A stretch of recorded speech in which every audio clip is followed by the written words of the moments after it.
Kenapa jutawan kena beli jongkong emas 1 kilo di Public Gold? Jom kita kira keuntungan untuk 1 kilo. Harga 1 kilo pada 12 Januari 2024 adalah sebanyak RM328,098 dengan gold premium sebanyak RM250. Jadi modal untuk mendapatkan 1 kilo pada waktu tersebut adalah RM328,348,000. Hari ini pada 24 Mac 2025 harga 1 kilo yang sama harga telah menjadi RM460,260. Kenaikan 40% dalam tempoh setahun lebih sahaja. Akan ada yang bercakap emas ini ada spread. Okey, jom kita kira keuntungan selepas tolak spread. Hari ini kalau kita jual balik sekilo Public Gold tawarkan RM432,645. Keuntungan sebanyak 31.78% dalam tempoh setahun lebih saja.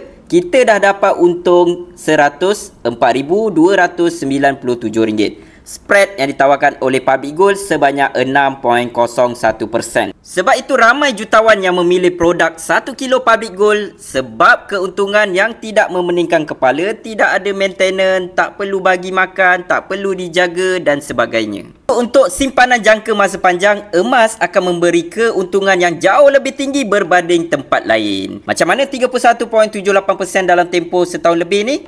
Berbaloi ataupun tidak? Kepada yang nak dapatkan 1 kilo di Public Gold, boleh tekan link di bio ataupun boleh tekan beg biru ataupun di mana-mana link yang saya tinggalkan. Cara nak dapatkan 1 kilo ni boleh buat full payment ataupun boleh buat EPP 10 bulan. Jom emas Public Gold.